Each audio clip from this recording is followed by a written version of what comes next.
स्वस्थ भारत के कार्यक्रम में आप सभी का बहुत बहुत स्वागत है। नमस्कार। हर किसी की चाहत होती है कि उसकी जो दांत है वो चमकीले रहें, सुंदर रहें, मजबूत रहें, लेकिन सिर्फ चाहने भर से बात नहीं बनती। इसके लिए बहुत सारी बातों का ध्यान भी रखना पड़ता है, चाहे वो हमारे ब्रशिंग का तरीका हो, दांतों की साफ़ सफाई की बात हो, या फिर हमारे खान पान की बात हो, या फिर हमारे दांतों की बनावट से भी कई बार परेशानियां हो जाती हैं। उस पर भी ध्यान देना बहुत ज़रूरी है। तो अगर दांतों की समस्या के बारे में बात करते हैं तो कई सारी समस्याएं हैं।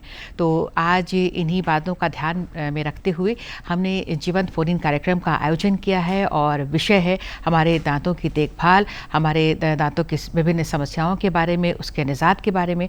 तो आप जल्दी से हमारा फ़ोन नंबर पहले नोट कर लीजिए ताकि आप इसी समय हमें फ़ोन कर सकें और दांतों से संबंधित जो भी सवाल हैं वो पूछ सकें। हमारा फ़ोन नंबर है 0651-2282-607। फ़ोन नंबर एक बार फिर से बता देते हैं 0651-2280-607। तो इसी नंबर पर आप इसी समय हमें फ़ोन करें और दांतों से संबंधित समस्याओं के बारे में सवाल करें। तो चलिए अब आपकी मुलाकात हमारे आज के विशेषज्ञ से करा देते हैं जो हर प्रश्न का जवाब देने के लिए यहाँ हमारे साथ हैं। आज हमारे साथ हैं सुप्रसिद्ध दंत रोग विशेषज्ञ हैं डॉक्टर सिबगतुल्लाह। तो डॉक्टर साहब आपका बहुत बहुत स्वागत है हमारे कार्यक्रम में। सर नमस्कार। सर अगर दांतों की समस्या के बारे में बात करें तो शायद ही कोई ऐसा होगा जिसे छोटी चाहे बड़ी दांतों की समस्या ना हो, चाहे वो हल्की सी दर्द की बात हो या फिर बहुत ज़्यादा दर्द की बात हो, सूजन की बात हो। तो हमें उम्मीद है कि फ़ोन कॉल्स हमें जल्द मिलने लगेंगे, लेकिन उससे पहले सर मैं ही आपसे सवाल करती हूँ कि आम तौर पर अगर हम दांतों की समस्याओं की बात करते हैं तो इन जनरल तो सबसे ज़्यादा कौन कौन सी परेशानियाँ लेकर आपके पास आते हैं लोग? सबसे पहले जो दांतों की समस्या होती है लोग तुरंत नहीं पहुंचते हैं। अच्छा। क्योंकि जब तक एडवांस ना हो जाए, बहुत कम लोग हैं। अगर परसेंटेज की बात करें तो 5 to 7% ऐसे हैं जो कुछ भी हुआ तो इमिडिएटली एक्शन लेते हैं कि बाकी 95 to 93% लोग ऐसे हैं जो तुरंत एक्शन नहीं लेते हैं। अच्छा। इमीडिएट एक्शन लेना चाहिए, डॉक्टर से परामर्श लेना चाहिए, डॉक्टर से कंसल्ट करना चाहिए, तो इमीडिएट एक्शन नहीं लेते हैं। इसके वजह से क्या होता है कि वो धीरे धीरे प्रोग्रेस यानी डिजीज इंक्रीज होता चला जाता है। जी। तो अगर तुरंत एक्शन लेते हैं, जैसे सबसे पहले पेशेंट आता है या तो दांतों में दर्द है तभी पेशेंट आपके पास आएंगे। बिल्कुल। और भी हम आपसे जानेंगे कि कौन कौन सी समस्या लेकर पेशेंट आते हैं आपके पास में। एक दर्शक हमसे जुड़ रहे हैं सर, उनका सवाल ले लेते हैं। हेलो। जी नमस्कार, कौन बोल रहे हैं सर? मैं मदन यादव बोल रहा हूँ। मदन जी कहाँ से बोल रहे हैं? हम सुन नहीं पाए। मदन जी गिरिडीह जिला से जी सवाल करिए। गिरिडीह से आपने फ़ोन किया है। मदन जी सवाल करिए। मेरा दांत मैडम खराब, चारों दांत और रिप्लेसमेंट। मदन जी आप अपने टीवी का वॉल्यूम थोड़ा कम कर लीजिए ताकि हम आपकी आवाज़ सुन सकें।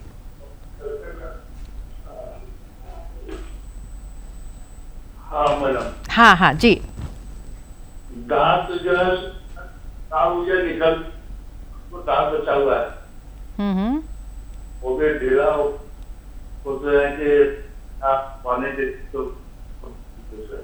जी आपकी आवाज़ थोड़ा ब्रेक होकर आ रही है। फिर भी सुन पाया बिल्कुल थोड़ी बहुत तो समझ में आई है। 4 दांत बचे हैं वो भी ढीले हैं। जी। तो वो खाने में भी परेशानी होते होगी, खा नहीं पाते होंगे। तो अगर आपके दांत हिल रहे हैं, सबसे पहले तो आपका दांत निकाला जाएगा। अब दांत निकालने के बाद आपके मुंह में दांत नहीं है तो यहाँ पे 2 तरीके से दांत लगाया जा सकता है। एक दांत है कि हम लोग निकालने पहनने वाले दांत लगा देंगे जिसको कंप्लीट डेंचर बोलते हैं। खुद से आप उसको निकाल सकते हैं, खुद से पहन सकते हैं, वो भी उससे भी सब कुछ सारा चीज़ खा सकते हैं। लेकिन उसके लिए फिर ये जो 4 दांत हिल रहे हैं उसको वो निकालना पड़ेगा। निकालने के बाद दूसरा प्रोसेस है कि अगर आप फिक्स चाहते हैं तो अगर कोई दांत नहीं है तो यहाँ पे इम्प्लांट किया जा सकता है। अब इम्प्लांट में देखना है क्योंकि इम्प्लांट जहाँ किया जाता है वहाँ पे बोन का क्वालिटी, बोन का डेंसिटी, बोन का एवरीथिंग मेजर करते हैं। हाइट कितना है, विड्थ कितना है, क्योंकि जो इम्प्लांट होता है as work as a root. Implant bone के अंदर एज ए वर्क रूट काम करता है। तो उस पर फिर डिपेंड करता है कि बोन की अवेबिलिटी कैसी है। अगर अच्छा है, सब कुछ ठीक ठाक है, तो हम लोग ऑल ऑन 4 ऑल ऑन 6 एक लैंग्वेज है जिसमें 4 इम्प्लांट भी डाल करके पूरे दांत लगाए जा सकते हैं, 6 इम्प्लांट भी डाल करके पूरे दांत ऊपर का या नीचे का लगाया जा सकता है, या फिर 2 इम्प्लांट डाल करके भी लगाया जा सकता है। ये फिक्स रहेगा।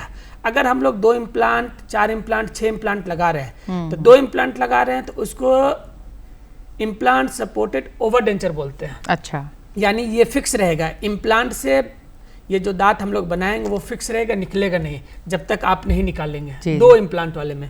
4 और 6 इम्प्लांट वाले में क्या है कि वो कम्प्लीटली फिक्स रहेगा, जैसे आपका नेचुरल दांत था सेम वैसे ही रहेगा, सेम वैसे ही हो जाएगा। इसमें किसी तरह कुछ नहीं है। लेकिन कॉस्ट वाइज में इम्प्लांट सपोर्टेड डेंचर या फिर इम्प्लांट में जाते हैं तो वो जो है वो पेशेंट की पसंद पर है। लेकिन और अगर मिनिमम में जाते हैं तो सबसे बेस्ट है कि निकालने पहनने वाला दांत जिसको कंप्लीट डेंचर बोलते हैं, पेशेंट भी ठीक ठाक रहता है, सब कुछ खा सकता है, नेचुरल लुक लगता है, तो वो सबसे बेस्ट है। वो भी बेस्ट होता है क्योंकि आज हमारे झारखंड का या इधर का देखें तो सोशो इकोनॉमिक बहुत कम है। बिल्कुल बिल्कुल। एक और दर्शक हैं हमारे जुड़ रहे हैं, उनसे बात करते हैं। Hello hello hello. हाँ जी, नमस्ते, कौन बोल रही हैं? जी मैं सोहिनी शर्मा बोल रही थी रायपुर से। जी जी जी जी, सवाल करिए। जी मेरा सवाल था, मेरे बेटे को ना ब्लीडिंग गम्स की प्रॉब्लम है, इसको कैसे रोका जा सकता है? एज क्या है? कितनी उम्र है आपके बेटे की, डॉक्टर साहब को बता दीजिए। 14 साल। 14 साल है। जैसे अभी हम लोग अभी इसी पे डिस्कस कर रहे थे कि पेशेंट या तो दर्द लेकर आएंगे या तो फिर ब्लीडिंग गम्स को लेकर आएंगे। अगर ब्लीडिंग गम्स अर्ली स्टेज में है तो ये सबसे पहले होता क्यों है ब्लीडिंग होने की वजह क्या है? इसका सबसे पहला कारण है कि आपके दांतों में डिपॉजिट होना, बाहर चीज़ का डिपॉजिट हो जाना दांतों के अंदर, मसूड़े और दांतों के बीच में, जिससे आप अगर ब्रश करते हैं या कोई चीज़ वैसा रब करते हैं तो वो ब्लीड होना शुरू हो जाता है। तो सही से ब्रशिंग नहीं होने के कारण, ओरल हाइजीन मेंटेन नहीं होने के कारण ब्लीडिंग होता है। अगर ये चीज़ है आप इमीडिएट डॉक्टर से कंसल्ट करें, आपका स्केलिंग किया जाएगा। स्केलिंग होने के बाद आपके दांत के जितनी भी गंदगी है, जो भी टाटर है, जो भी डिपॉजिट है, वो स्केलिंग के थ्रू निकल जाएगा और आपके जो गम्स है, जिंजावा है, मसूड़ा जो है वो हेल्दी होगा, ब्लीडिंग आना बंद होगा। अगर आप यहाँ पे भी निगलेक्ट करते हैं तो ये फिर धीरे धीरे इंक्रीज होता चला जाएगा। डिपोजिशन का जो डिपॉजिट हो रहा, टाटर हो रहा, उसका लेवल इंक्रीज होगा। जब लेवल इंक्रीज होगा तो गम्स रिसीड करेगा, गम्स नीचे जाएगा। जब गम्स नीचे जाएगा तो बोन को रिजॉर्प्शन शुरू हो जाएगा, बोन का रिजॉर्प्शन। जब बोन रिजॉर्प्शन शुरू होगा तो फिर दांत आपके हिलने लगेंगे। तो इसी ये एडवांस स्टेज में चला जाता है जहाँ पायरिया जिसको बोलते हैं। अच्छा। तो ये पायरिया का एक लक्षण है। तो अगर अर्ली स्टेज में है तो सबसे पहले डॉक्टर से कंसल्ट करना है, स्केलिंग कराना है, ब्लीडिंग आना बंद हो जाएगा। ओरल हाइजीन मेंटेन करना है, 2 वक्त ब्रश करना है, सुबह में भी रात में भी, और ब्रश प्रॉपर तरीके से करना है, और ज़्यादा देर तक ब्रश नहीं करना है, 2 से 3 मिनट। जब ब्रश सही से रहेंगे, सब कुछ ठीक ठाक रहेंगे, रोज़ाना खाने के बाद कुल्ला करना है, माउथ वॉश का रेगुलर यूज़ नहीं करना है, इंटरवल में कभी 15 डेज, 20 डेज, 30 डेज में एक बार 2 बार कर लेना है। तो इससे आपके ओरल हाइजीन मेंटेन रहेंगे, ब्लीडिंग खत्म हो जाएगा। और अगर किसी तरह कोई समस्या है इमीडिएट डॉक्टर से कंसल्ट करना। बिल्कुल डॉक्टर से संपर्क करना बहुत ज़रूरी है। एक और दर्शक जुड़ रहे हैं सर, उनका सवाल लेते हैं। हेलो। हाँ जी, नमस्ते, कौन बोल रही हैं? मैम मैं प्रीति बंसम बोल रही हूँ, बिहार सासाराम से। अच्छा, आप बिहार से बोल रही हैं, सवाल बताइए।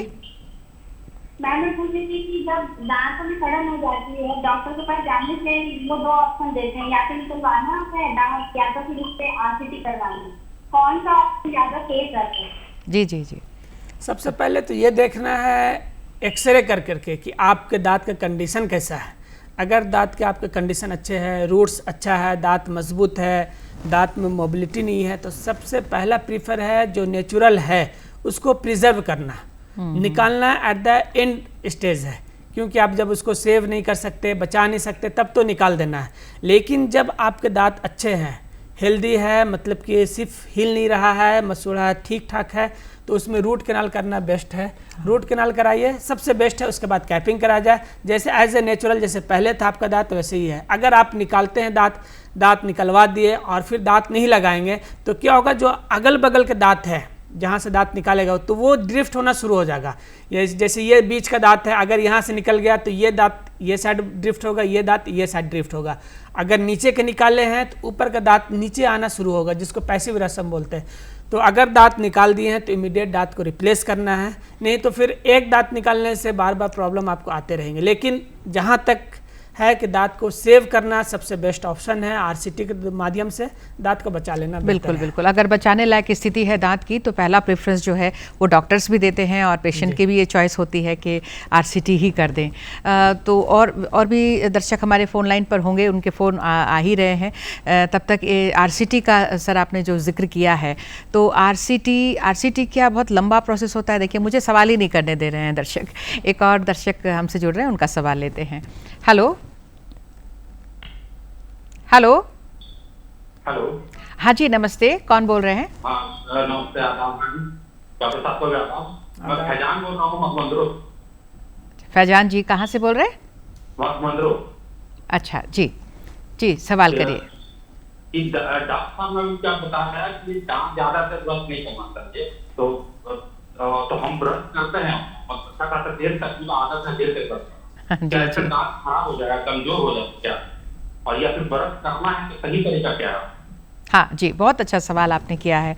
ये बहुत सारे लोगों की समस्या होगी, मुझे लगता है। जैसा भी हम बोल रहे थे कि ब्रश ज़्यादा देर तक नहीं करना हाँ जी जी जी। अगर आप ज़्यादा देर तक ब्रश कर रहे हैं, जिससे ब्रश में जो ब्रिसल होता है, जो ब्रश का जिससे हम लोग मुंह में दांतों के ऊपर लगता है, जिसको ब्रिसल बोलते हैं, वो अलग अलग टाइप में आते हैं। जैसे सॉफ्ट होता है, हाँ, अल्ट्रा सॉफ्ट, मीडियम या हार्ड।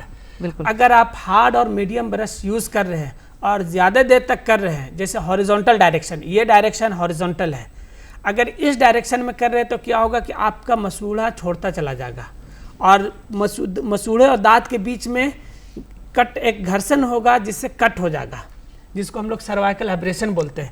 जैसे अभी तो बहुत कम हो गया कुएं का। जी जी। अगर पहले हम लोग देखते थे कुएं में है, एक घर से 4-5 लोग पानी भरते हैं तो बीच में लकड़ी रखा जाता था जी जी। और रस्सी से निकाला जाता था। अगर बार बार उस पर किया जाता तो क्या होता था कि वहाँ पे एक लाइनिंग बन जाता है। तो वैसे ही अगर ज़्यादा देर तक हम लोग ब्रश करेंगे, क्योंकि ब्रश हम लोग 2 वक्त टाइम करते हैं, सुबह में भी रात में भी, या फिर बहुत सारे लोग ऐसे हैं जो सिर्फ एक ही वक्त ब्रश करते हैं सुबह में। तो अगर ज़ोर से करेंगे और ज़्यादा देर तक करेंगे और हार्ड ब्रश यूज़ करेंगे तो आपके दांत के साइड में घिसना शुरू होगा, जिससे सेंसिटिविटी होगा। अगर और ज़्यादा होगा तो फिर पेन होगा, जिसमें फिर आरसीटी करना होगा, या तो फिर अगर सेंसिटिविटी है तो नॉर्मल फिलिंग करना होगा, रेस्टोरेशन करना होगा। तो बेहतर है कि जो ब्रश की टेक्निक है हॉरिजॉन्टल करना है, लेकिन ज़्यादा देर तक नहीं, हाफ मिनट या फिर 1 मिनट। उसके बाद वर्टिकल मोशन, जैसे सर्कुलर मोशन बोलते हैं, अपर दांत के लिए ऊपर से नीचे ये पोर्शन, और नीचे के लिए दांत के लिए नीचे से ऊपर, और जो जबान के अंदर, जो अंदर की तरफ है तालु की तरफ, वो साइड में भी ब्रश करना है। और 2 से 3 मिनट नॉर्मल ब्रश, यानी सॉफ्ट या फिर अल्ट्रा सॉफ्ट। जी जी जी। इससे आपके दांत सेफ रहेंगे, ब्लीडिंग भी नहीं होगा। तो बहुत ज़्यादा हार्ड ब्रशल वाले जो ब्रशेस होते हैं उनको भी यूज़ नहीं करना चाहिए। अगर आप उसको यूज़ कर रहे हैं तो फिर आप अपने दांतों को नुकसान पहुंचा रहे हैं। जी जी बिल्कुल। दांतों के साथ मसूड़ों को बिल्कुल, ये बिल्कुल बहुत ही बहुमूल्य ये जानकारी है, क्योंकि हम लोग ऐसे ही ब्रशेस ले लेते हैं। ब्रश भी बहुत सारा आते हैं, तो किस तरह का ब्रश लेना है और कैसे ब्रशिंग करनी है, ये भी बहुत ज़रूरी है। एक दर्शक सर जुड़ रहे हैं, फिर आपसे हम और बातें करते हैं। Sir hello hello hello. हाँ जी नमस्ते, कौन बोल रहे हैं सर? गुलाम नाम हुआ मेरा। जी जी, कहाँ से बोल रहे हैं? यही राजपुर रोड से बोल रहे हैं। अच्छा अच्छा, सवाल करिए। मैम मेरा ये था कि जैसे कोई भी चीज चबाते हैं ना खाने समय, तो ऊपर में दर्द करता है। जी जी। कब से? हो गया करीब 10-12 दिन, 10-12, हाँ 8 से 12 दिन हो गया होगा। सर और कुछ पूछना है? जैसे ये बता रहे हैं कि खाने के बाद दर्द होता है चबाने से। अब मुझे यहाँ पे उनको ये देखना है कि इनका जो गम्स है पूरा हेल्दी है या नहीं। अगर गम्स छोड़ दिए हैं, दांत हिल रहा है या नहीं हिल रहा। अगर दांत हिल रहा है तो उसका वजह है कि मसूड़ा छोड़ दिया है, जिसके वजह से। और अगर नहीं हिल रहा है तो फिर उसमें कहीं कैविटी होगा। मसूड़ा फुला फुला लग रहा है। जी हाँ, जैसा कि मसूड़ा बता रहे फुला हुआ, तो मसूड़ा आपका दांत से छोड़ दिया है, तो आप सबसे पहले एक बार डॉक्टर से कंसल्ट करेंगे। डॉक्टर देखेंगे कि वजह क्या है मसूड़ा फोड़ने का। मसूड़ा फूलने का वजह मसूड़ा छोड़ देना है या फिर दांत में कैविटी होने की वजह से सूजन आया। अगर कैविटी होने की वजह से सूजन आया तो फिर तो आरसीटी कराना होगा। अगर मसूड़ा छोड़ने की वजह से हुआ है तो फिर स्केलिंग कराना होगा। स्केलिंग करने से आपका जो चबाने से खाने के बाद या मसूड़े में जो दर्द हो रहा है तो वो ठीक हो जाएगा। तो सबसे पहले आपको कंसल्ट करना होगा डॉक्टर से, उसका एक एक्सरे कराना होगा। एक्सरे के बाद डिसीजन लेना होगा जो आपका एक्सरे में दिखेगा, नॉर्मल स्केलिंग करना है या फिर आरसीटी करना है। अगर आरसीटी करना है तो आरसीटी कराकर कैपिंग कराइए, आपका दर्द ठीक हो जाएगा। अगर आरसीटी की ज़रूरत नहीं है तो नॉर्मल स्केलिंग कराना है, उसके बाद आपका दर्द ठीक हो जाएगा। जी जी बिल्कुल। तो सही कारण का पता लगने के लिए एक बार स्पेशलिस्ट के पास जाना बहुत ज़रूरी है, ताकि देखकर वो समझ पाएँ कि आखिर किस कारण से दर्द हो रहा है, क्योंकि दर्द के लिए जो कारण है वो बहुत सारे हो सकते हैं दांतों से संबंधित अगर हम बात करते हैं। तो ये दांतों के दर्द के कारण एक ये भी हो सकता है फूड लॉसमेंट। अच्छा। जैसे हम लोग खाना खाते हैं, दांतों के बीच अगर जगह हो गया, स्पेस आ गया, जी, खाना जी, फंसा रहा, खाना नहीं निकालेंगे तो वो फूड तो लॉसमेंट उसको बोलते हैं। क्योंकि वो अब है छूट गया है, 2 दिन 1 दिन हो गया तो वो इन्फेक्ट करेगा, सड़ेगा, तो फिर इन्फेक्ट करेगा, बैक्टीरियल इन्फेक्शन होगा। फिर यहाँ पे क्या होगा कि आपका मसूड़ा फूलना शुरू होगा जी। तो अगर वैसा है फूड लॉसमेंट है तो आपको रेगुलर फ्लॉस भी करना है, डेंटल फ्लॉस करना है टूथपिक से, या फिर डेंटल फ्लॉस आता है जो आपके लिए बेहतर हो। जब तक आप संपर्क नहीं करेंगे डॉक्टर से तब तक वो बता नहीं पाएंगे कि सही कारण नहीं पता लग पाएगा या फिर ये क्या है, कैसे उसका इस्तेमाल करना है। सही कारण का पता लगाना बहुत ज़रूरी है ऐसे केसेस में। दांत दर्द लेकर तो बहुत सारे, जैसे आपने शुरू में ही जिक्र किया था कि सबसे ज़्यादा तो दांत दर्द के लेकर ही लोग आते हैं, और वो भी ऐसे समय में आते हैं जब ये बहुत ज़्यादा एक्सट्रीम, जब स्थिति जो है वो बदतर हो जाती है तब आते हैं। तो आप क्या सलाह देना चाहेंगे लोगों को कि किस समय वो तुरंत आ जाएं? मतलब अगर दर्द शुरू हो रहा है तो कितना वेट करें लोग? नहीं, सबसे पहले तो मैं ये सलाह देना चाहूँगा कि अगर आपको किसी तरह कोई परेशानी नहीं है तो ईयरली वंस आप डॉक्टर से कंसल्ट करें। अच्छा, क्या है क्या नहीं है, कोई परेशानी नहीं तो भी, तो इससे क्या होगा कि अर्ली डायग्नोसिस, जैसे कहावत है ना, prevention is better than cure. जी जी जी। तो अगर आप कंसल्ट करेंगे, अगर किसी तरह कुछ कैविटी होगा तो उस वक्त फिलिंग करके बचा ले जाए तो वो दर्द की नौबत नहीं आएगी। या फिर कैविटी नहीं है, आपके दांत अच्छे हैं तो कुछ नहीं, नॉर्मल ब्रश करना है, मेंटेन करना है। या तो फिर आपको इमीडिएट दर्द होने से पहले, कभी पेशेंट को या कभी सभी लोग को लगभग ब्लीडिंग होता है ब्रश करने से, अगर ये चीज़ है तो इमीडिएट डॉक्टर से संपर्क करना है, डॉक्टर से मिलना है। और अगर ये चीज़ नहीं है, दर्द होना शुरू हो गया तो इमीडिएट ये नहीं कि मेडिकल से गए, कुछ दवा ले लिए।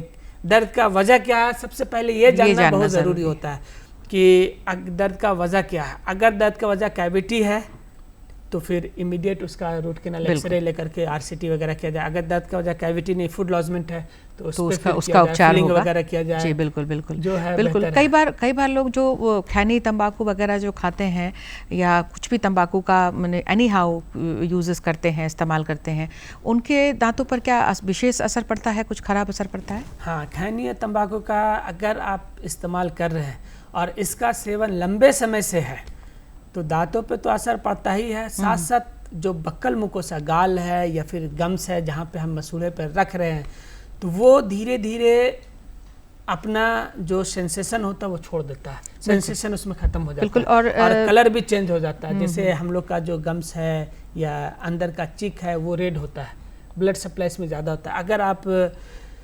अगर आप ये रेगुलर यूज़ कर रहे हैं तो वहाँ पे कलर चेंज होगा, जो प्री कैंसरस की तरफ लेकर चला जाएगा। अच्छा। जैसे 2 तरह के होते हैं, एक pre cancerous lesion and condition, मतलब दांतों में भी कैंसर होने के चांसेस होते हैं।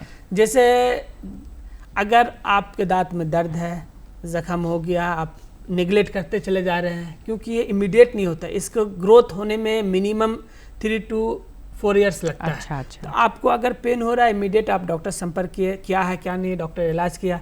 अगर आप कंसल्ट नहीं किए, नॉर्मल मेडिकल से या किसी से पूछकर दवा लेते चले गए, दवा दर्द का खाएंगे, दर्द ठीक हो जाएगा। लेकिन वो धीरे धीरे इन्फेक्शन अगर इंक्रीज होता है, जैसा कि 2 टाइप का होता है, एक क्रोनिक होता है, एक एक्यूट होता है। एक्यूट में क्या होता है, पेन बहुत ज़्यादा होगा, क्रोनिक में पेन खत्म हो जाएगा। अच्छा। लेकिन इन्फेक्शन रहेगा।